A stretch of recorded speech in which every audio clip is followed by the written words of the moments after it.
देखছেন AGT live 24/7। आप देख रहे हैं AGT live 24/7। You are watching AGT Live 24/7.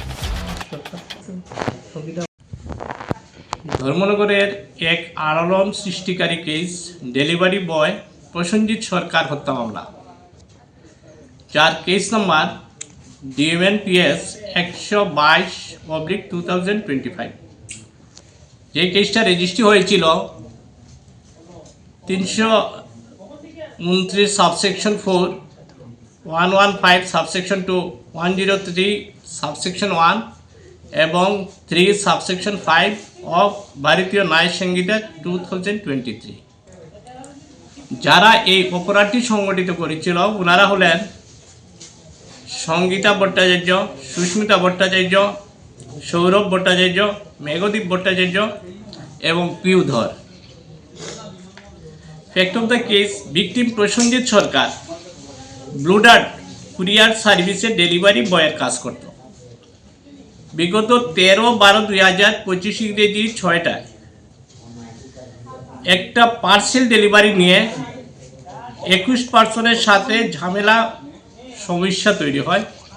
21 পার্সনরা সবাই মিলে প্রথমে তাকে হেনস্থা করে এবং পরবর্তীতে তাকে চড় থাপ্পড় মারে, মানসিক এবং দৈহিকভাবে তাকে প্রচণ্ড নির্যাতন করে এবং এই সমস্ত ঘটনা তাদের মোবাইল ফোনের মাধ্যমে রেকর্ড করে এবং সোশ্যাল মিডিয়াতে ভাইরাল করে।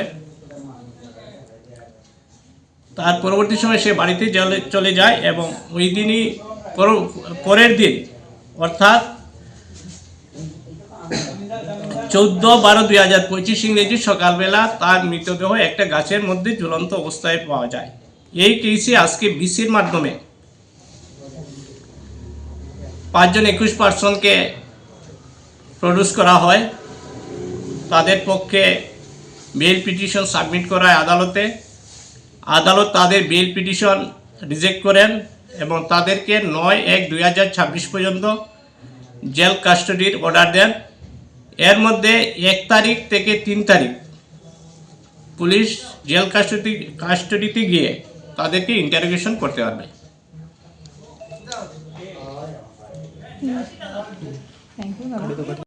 বেল হিয়ারিংয়ে আমি পার্ট নেই। আমি assistant public prosecutor Radhakanta Das এবং আমাকে সাহায্যের জন্য দেবদাস বক্সি উনি এসেছিলেন। উনি এই কেসের ব্যাপারে বেল হিয়ারিংয়ের রিজেক্টের ব্যাপারে আলোচনা করেন, কোর্টে সাবমিশন করেন।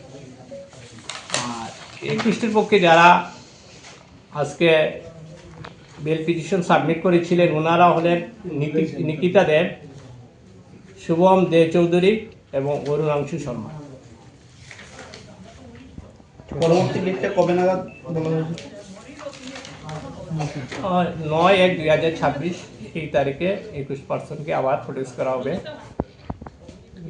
ये न्यूज कंटेंट देखने के लिए शुक्रिया।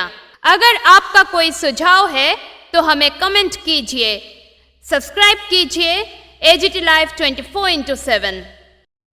Thanks for watching AGT Live 24/7.